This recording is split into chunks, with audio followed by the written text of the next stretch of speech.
नि चल्दो रहेछ।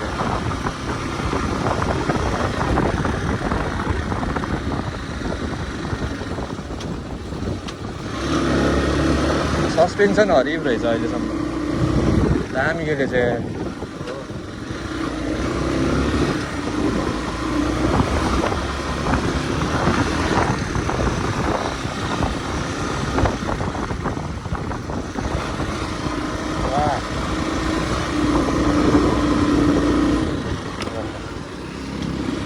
Almost crashed, huh? close call. Close call.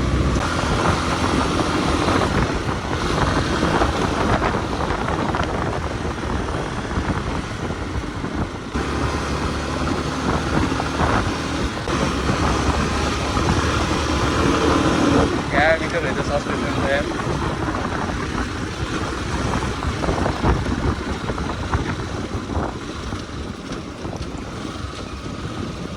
कुटे पारियो होला होइन।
नमस्ते everyone, welcome back to our channel. अनि आज चाहिँ हामी धेरै पछि फेरि एउटा नयाँ कन्टेन्ट लिएर आएको छौँ हजुरहरूको अगाडि। देखिराख्नु भएको छ अहिले चाहिँ हामी एउटा मेथल्याङको डाँडामा आएको छौँ। अनि यो डाँडाको नाम चाहिँ लभली डाँडा हो। अनि यहाँ चाहिँ पोखराको एकदम फेमस डेटिङ साइट जस्तै हो यो ठाउँ चाहिँ। ठाउँ पनि एकदम मजाको छ, देख्न सक्नुहुन्छ। एकदम legendary bike VR Hartford VR छ है। आज चाहिँ यो बाइक चाहिँ फेरि हल्का रिभ्यू गर्न चाहिँ हामी आएको छौँ। हेर्दै जानु, बाटो पनि एकदम राम्रो छ। अनि यसको पिकअपहरू पनि देख्दै हुनुहुन्छ। बाइकको मिटर सबै चल्छ। अनि अहिलेसम्म उडेको पनि यत्तिकै हो।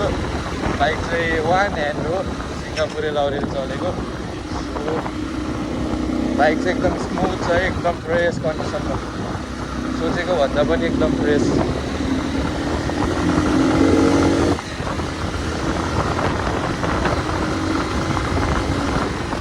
यो अनि पिकअप भनेको त एकदम स्मुथ। सस्पेन्सन पनि एकदम ग्रेट छ, एकदम लचक लचक छ। एकदम लग्जरी बाइक छ है यो चाहिँ।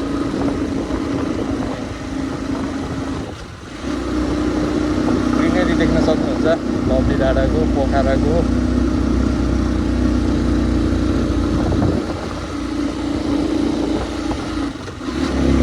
One of the most legendary बाइकै पोखराको VR चाहिँ चलेको जमानामा। अनि यसको चाहिँ इन्जिन पनि खोलेको छैन अहिलेसम्म, रनिङ 10,000 ओन्ली।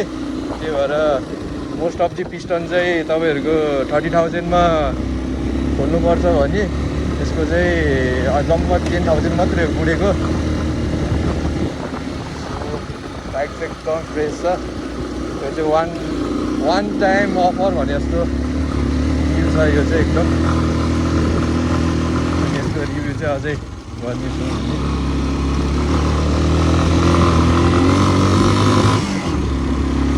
गर्छ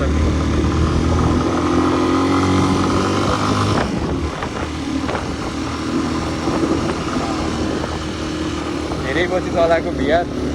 यस्तो VR चाहिँ पोखरामा पनि रहेछ भन्ने बल्ल आज थाहा भयो, नत्र सबै त्यस्तै खालको हुन्थ्यो। एकदम वान पिस रहेछ VR चाहिँ।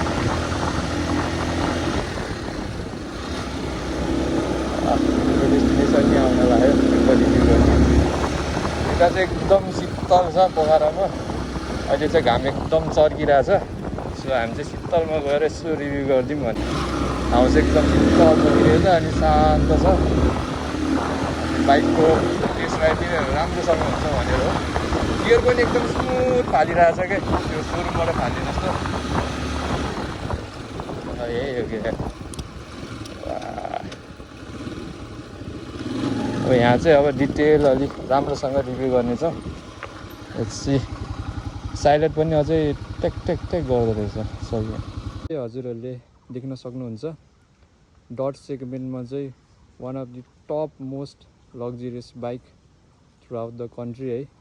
अनि यो बाइकको चाहिँ कहाँबाट सुरुवात गरौँ म पनि एकदम कन्फ्युज छु, किनभने यो बाइक चाहिँ यस्तो कन्डिसनको बाइक चाहिँ मैले पोखरामा चाहिँ आफ्टर सम इयर्स पछि नै देखेँ होला।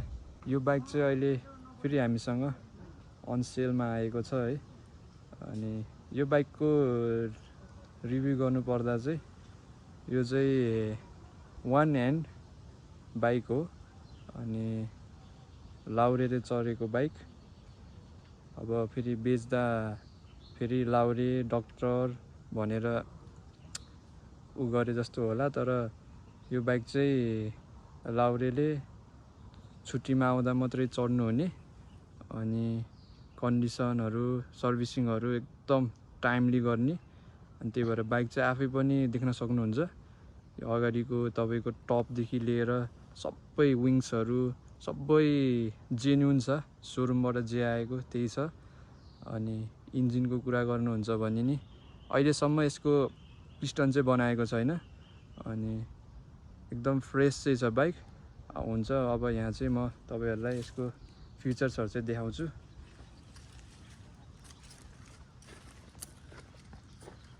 बाइकको मिटर देख्न सक्नुहुन्छ, त्यो चाहिँ एकदम स्टक छ, एकदम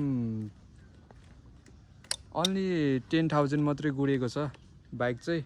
अनि त्यो मिटर घटाएको पनि होइन बढाएको पनि होइन, त्यो चाहिँ स्टक हो। अनि मिटर नि एकदम नयाँ देख्न सक्नुहुन्छ। अनि त्यसपछि तपाईँहरूले ह्यान्डल बार कभरहरू हेर्नुहुन्छ भने यो पनि सोरुमबाट आएको नै स्टक हो। अनि यसको यो स्टिकरहरू पनि देख्न सक्नुहुन्छ, यो VR अनि यो वार्निङ लेखेको स्टिकर पनि सोरुमबाट नै आएको हो यो। अनि इन्जिन पनि देख्न सक्नुहुन्छ, अहिलेसम्म यसको हाफ इन्जिन नि बनाएको छैन। अनि यसको पिस्टन जाने यसको टाइम रेन्ज चाहिँ तपाईँहरूको 30,000बाट माथि हुन्छ भने यो बाइक चाहिँ 10,000 भन्दा गुडेको पनि छैन। सो पिस्टन सिस्टमहरू केही पनि फेरेको पनि छैन। अनि रिङहरू नि हजुरहरूले हेर्न सक्नुहुन्छ, रिङ पनि ओरिजिनल स्टक छ। अनि यो बाइक चाहिँ अफरोड पनि खासै गएको छैन, सो रिमहरू तिर्पट हुने कुच्चिनीहरू भन्ने केही छैन। अनि मेनली VR किन्नुभन्दा अगाडि चाहिँ हजुरहरूले चाहिँ यसको सस्पेन्सन चाहिँ एकदम राम्रोसँग चेक गर्नुपर्छ। अनि सस्पेन्सन पनि यसको लिकहरू हुन्छ, दाग लागोहरू हुन्छ, यसमा चाहिँ त्यस्तो केही पनि छैन बाइकमा। अनि पछाडिको सस्पेन्सन हेर्नुहुन्छ भने नि यो ब्ल्याक सस्पेन्सन यो सोरुमबाट नै आएको हो। पछि फेरेको सस्पेन्सन चाहिँ रेड कलरमा हुन्छ भने यो चाहिँ ओरिजिनल ब्ल्याक कलरको सस्पेन्सन हो।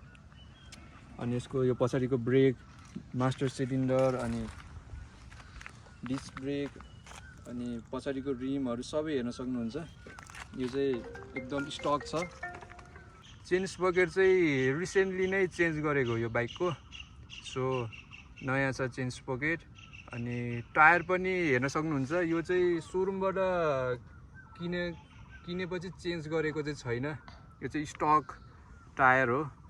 अनि यतापट्टि हेर्न सक्नुहुन्छ बाइकको गियरहरू पनि एकदम स्मुथ छ, जस्तो सोरुमबाट आउँदा हुन्थ्यो त्यस्तो नै छ। यसको इन्जिनको कभरहरू पनि हेर्न सक्नुहुन्छ। यो चाहिँ एकदम सोरुमबाट आएको नै स्टक हो, कुनै रिपेन्टहरू कुनै पनि छैन। अनि ग्यास्केटहरू पनि हेर्न सक्नुहुन्छ। त्यो चाहिँ यदि हाफ इन्जिनहरू खोलेको भए चाहिँ ग्यास्केटहरू देखिन्छ। यसको चाहिँ कुनै पनि ग्यास्केटहरू पनि खोलेको छैन। कार्बोरेटर पनि स्टक हो। अनि अगाडिको टपहरू पनि स्टक छ। अनि यसको वायरिङको कुरा गर्नुहुन्छ भने चाहिँ यसको साइड लाइटहरूदेखि लिएर सबै बल्छ। अनि headlight, side light, self start सबै, हर्नदेखि लिएर सबै स्टक छ। अनि यसको अगाडिको भाइजरहरू पनि हेर्न सक्नुहुन्छ, कतै टुटेको फुटेको केही पनि छैन।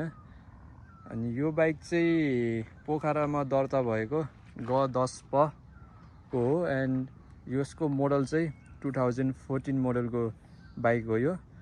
अनि बाइक चाहिँ सिङ्गल ह्यान्डेड ओनरले चलाउनु भएको हो। अनि यसको ट्याक्स, इन्सुरेन्स अहिलेसम्मको एभ्रिथिङ क्लियर छ। अनि लाउरेको बाइक भनेर अगाडि पनि खुकुरी देख्न सक्नुहुन्छ। एन्ड यो बाइकको चाहिँ स्पेसियालिटी भन्नुपर्दा चाहिँ कतै एक्सिडेन्ट केसहरू केही पनि छैन अहिलेसम्म। अनि उहाँले चाहिँ छुट्टीमा आउँदा मात्रै चलाउनुहुन्छ। अनि एकदम फ्रेस कन्डिसनको चाहिँ छ बाइक। सो तपाईँहरूलाई चाहिँ यदि हार्टफोर्ड VR को लग्जरियस फिल लिन छ भने चाहिँ यो बाइक चाहिँ तपाईँहरूको लागि नै भनेर आएको बाइक हो। And grab the opportunity fast as possible है, किनभने यतिको फ्रेस बाइक चाहिँ मैले पनि अहिलेसम्म पोखरामा चाहिँ देखेको थिएन। एन्ड हजुरहरूलाई चाहिँ यो बाइकले टोटली सेटिस्फाई दिन्छ, किनभने यो बाइकमा खोट लाउन मिल्ने भनेको खासै केही पनि छैन। सो तपाईँहरू इन्ट्रेस्टेड हुनुहुन्छ भने चाहिँ हामीलाई DM अर कल गर्न सक्नुहुन्छ। अनि डर सेगमेन्टमा चाहिँ यो जस्तो लग्जरियस बाइक चाहिँ मैले चाहिँ अहिलेसम्म भेटाएको चाहिँ छैन। अनि हजुरहरूले पनि कतै through out the country VR bike लिने सोच गर्दै हुनुहुन्छ भने चाहिँ बाइक किन्दा चाहिँ के हेर्नुपर्छ भन्ने पनि हल्का सानो सजेसन चाहिँ म दिन्छु। अनि सुरुमा त अब हेर्नुपर्ने इन्जिनै हो, इन्जिनको कन्डिसन कस्तो छ। अनि त्यसपछि हेर्नुपर्ने भनेको यसको सस्पेन्सनहरू हो। यो चाहिँ एकदम एक्सपेन्सिभ पर्छ। अनि सस्पेन्सनदेखि लिएर अगाडिबाट हेर्नुहुन्छ भने यसको रिम कतै तिर्पट छ कि के भएछ, बाङ्गे छ, त्यो चाहिँ हेर्नुपर्छ। अनि त्यसपछि अगाडिको बेयरिङहरू, अनि माथि हेर्दै जानुहुन्छ अनि ह्यान्डल कोनहरू, अनि माथि हेडलाइट, भाइजरहरू फुटे छैन त्यो हेर्नुहोस्। अनि त्यसपछि यता हेर्नुहुन्छ भने कार्बोरेटर कस्तो छ, नत्र कार्बोरेटरले नि धेरै प्रब्लम लिएर आउँछ। सो कार्बोरेटर हेर्नुपर्छ। अनि इन्जिनदेखि लिएर यता चेन स्पकेट, पछाडिको रिमहरू, अनि टप मोस्ट चाहिँ यसको हेर्नुपर्ने भनेको सकको मुनि चाहिँ सेन्टर बुस्ट भन्ने हुन्छ। अनि त्यो सेन्टर बुस्ट चाहिँ हेर्नुपर्छ, किनभने त्यसले चाहिँ त्यो गयो रहेछ भने बाइक चाहिँ अलि तपाईँहरूलाई समस्या दिन्छ, हल्लिन्छ पछाडि। सो सेन्टर बुस्ट चाहिँ हेर्नुपर्छ यसको। अनि अरू चाहिँ अब बाहिरी लुक्सहरू हेर्न सक्नुहुन्छ। अनि यसको मेन अलिकति प्रब्लम आउने भनेको चाहिँ VRमा पछाडिको मास्टर सिलिन्डरमा हो। सो डिस्प्याड फेर्दाखेरि चाहिँ अलि जेन्युन ठाउँमा चाहिँ फेर्नु होला, किनभने यसमा चाहिँ यो एयर लिक भइदियो भने चाहिँ यसको यो दुइटै मास्टर सिलिन्डरहरू दुइटै फेर्नुपर्छ। अनि एक्सपेन्सिभ नि छ, प्लस अलिक गाह्रो हुन्छ यसको यो पछाडिको चाहिँ। यो चाहिँ वान अफ द प्रब्लम हो VR बाइकको, हामीले पहिल्यैदेखि महसुस गरिरहेको। आजको भ्लग चाहिँ हामी यहीँ स्टप गर्नेछौँ। अब कहिले हुन्छ हामी सकेसम्म छिटो नै आउनेछौँ। यसरी नै माया र सपोर्ट गरिदिनु होला। Thanks for watching.